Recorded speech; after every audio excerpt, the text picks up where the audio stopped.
Hi, kindergartners. It is Mrs. Brousseau back for a story time, read aloud. And I just want to remind you that yesterday we talked about a text set of animal tales. So they were folk tales that had animals in them.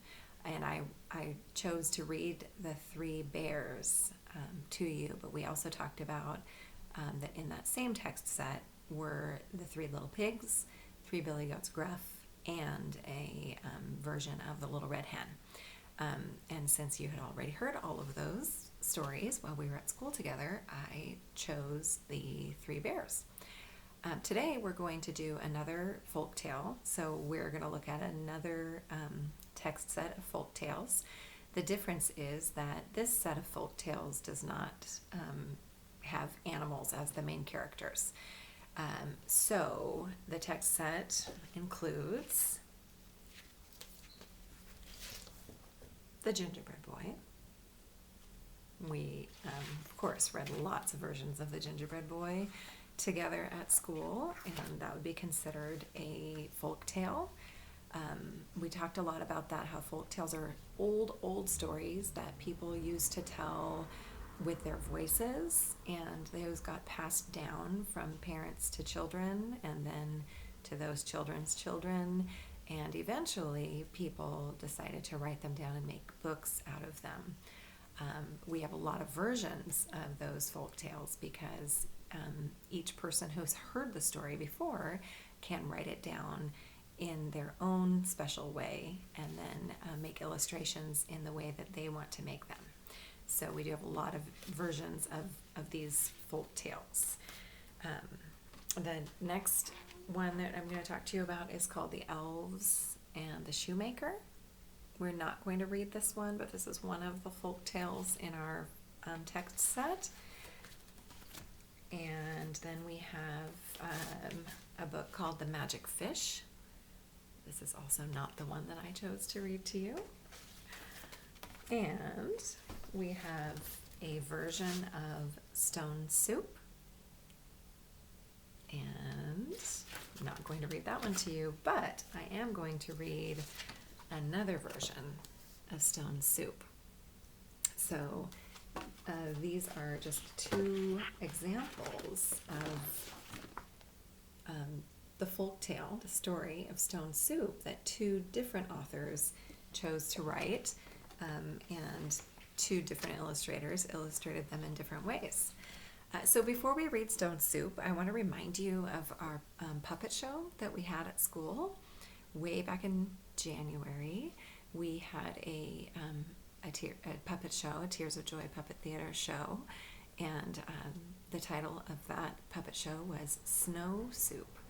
And so Emily, who wrote the puppet show, she's the one who was dressed as the Arctic Fox. She made up that version of it's kind of like Stone Soup, but she changed it just slightly and made it Snow Soup instead. So you'll notice in this story that some similar things happen to that puppet show that we had back in January about Snow Soup.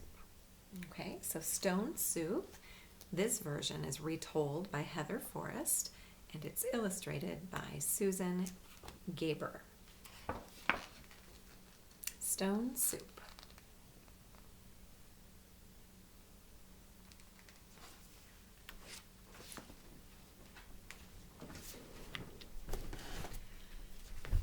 So there are kind of a lot of words in this book, so I'll have to do some reading and then stop and show you the pictures. So sorry, it's hard for me to hold up the book the whole time I'm reading it to you.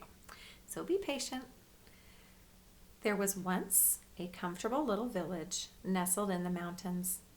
People who lived there had more than enough to keep themselves content. One day, two travelers came along. Their coats were tattered. Their hats were torn. Their dusty shoes had holes in their soles. Hungry and tired, one traveler said to the other, "Surely someone here can spare a bit of food."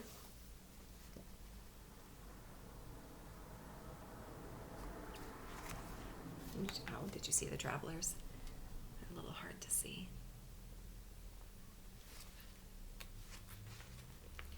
They knocked boldly on a door. It creaked open, and a woman asked, "What do you want?" "Please," said one of the travelers, "we are hungry. Do you care? Will you share? Do you have any food?" The woman squinted her eyes and tartly replied, "No." She quickly slammed the door shut.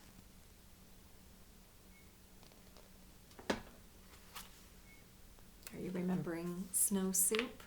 It was that Arctic fox that was looking for something, and the Arctic fox knocked on the door, and I think maybe the polar bear was the first one, first door that she knocked on, and the polar bear was asked if she had anything to share, and she said no and closed the door. And then remember, the Arctic fox moved on to the next door. What's happening here? The travelers walked a little farther down the road and knocked on another door. A young boy answered. His chocolate brown eyes were sweet. "Good day," he said shyly. "What do you want?" "Please," said one of the travelers, "we are hungry. Do you care? Will you share? Do you have any food?" The boy replied, "There is no food here," and closed the door.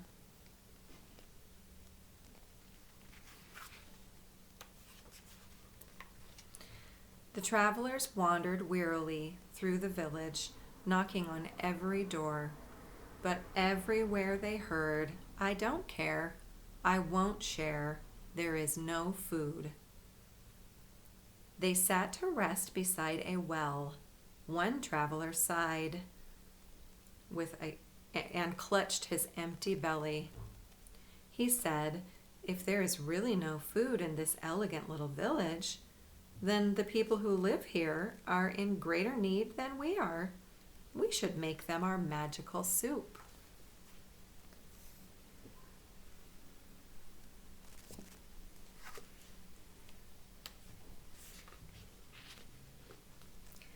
The two travelers climbed up on the edge of the well and shouted, "We are master cooks! If anyone in this town has a big black pot, we will make the most delicious soup anyone ever tasted."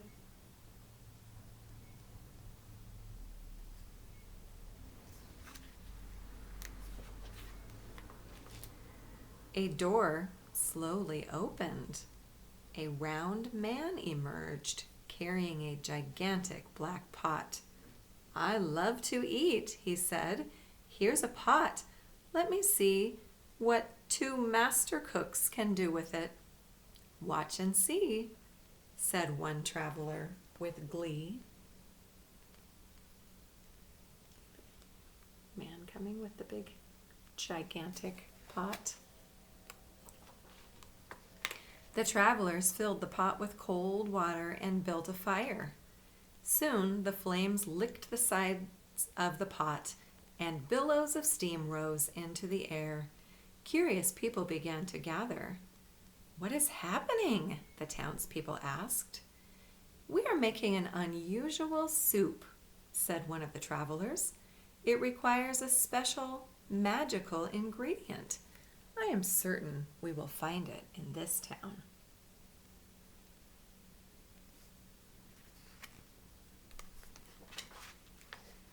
All the eyes in the crowd watched as one of the travelers reached down and picked up an ordinary stone. He tossed it into the pot with a splash. "We're making stone soup," he said. "It will be nutritious, delicious, incredible, and edible. But it would taste better," he paused and sighed, "if we only had a carrot."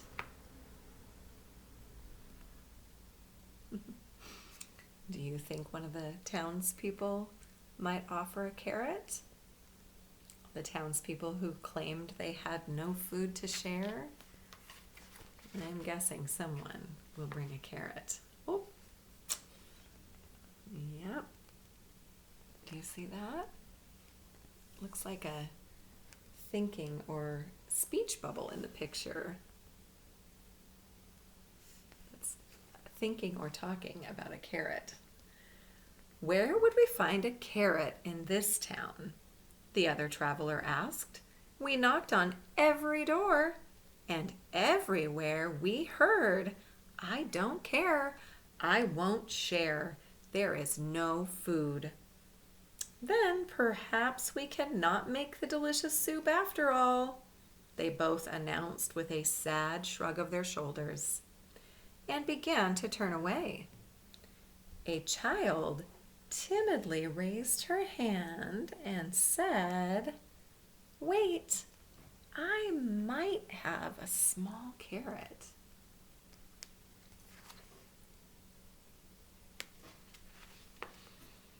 Excellent, shouted the travelers. Bring what you've got. Put it in the pot. We're making stone soup.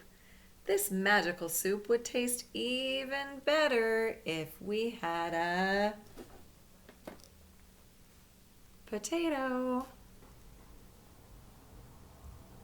A deep voice in the back of the crowd called out, I have a potato. Wonderful, shouted the travelers. Bring what you've got. Put it in the pot. We're making stone soup.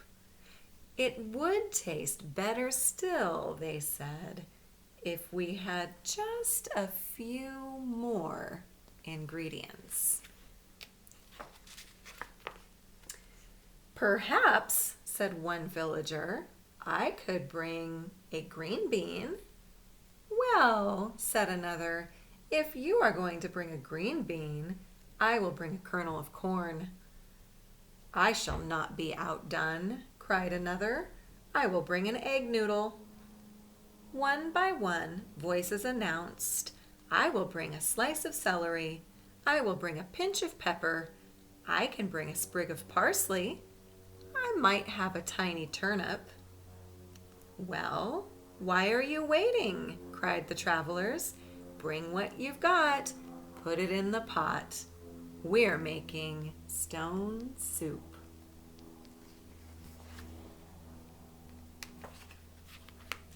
Everyone in the town ran home to bring one small thing to put in the pot. Food flew through the air and landed with splashes in the growing soup. Soon the huge pot was full and simmering. A wonderful smell drifted through the air.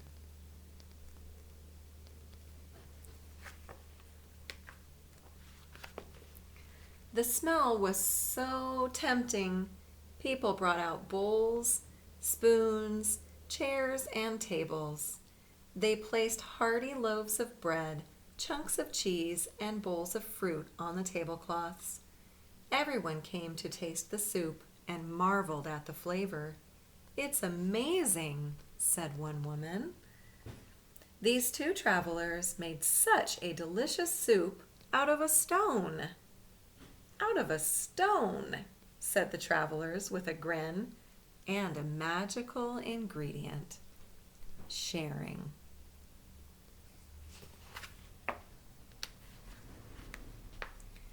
And the travelers left the town, as the travelers left the town, they said, if anyone ever wants to make this soup again, just remember the recipe. Bring what you've got, put it in the pot. Every bit counts, from the largest to the least. Together we can celebrate a stone soup feast.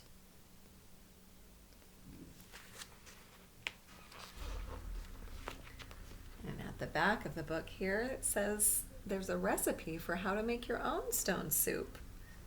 So it has a list of ingredients and some directions for how to make stone soup. I wonder if there's a stone on there though. Let me see. 1 large stock pot, a group of friends, 1 stone the size of an egg, 2 quarts of water, 1 quart of tomato juice, several carrots, an onion, a couple of potatoes, a couple of stalks of celery, a cup of peas, and the list goes on. At the very end, one of the last listed ingredient, and probably the most important one, is sharing. So I think the lesson in this folktale is about sharing and everyone pitching in to make things better. Thanks for listening. I'll see you next time.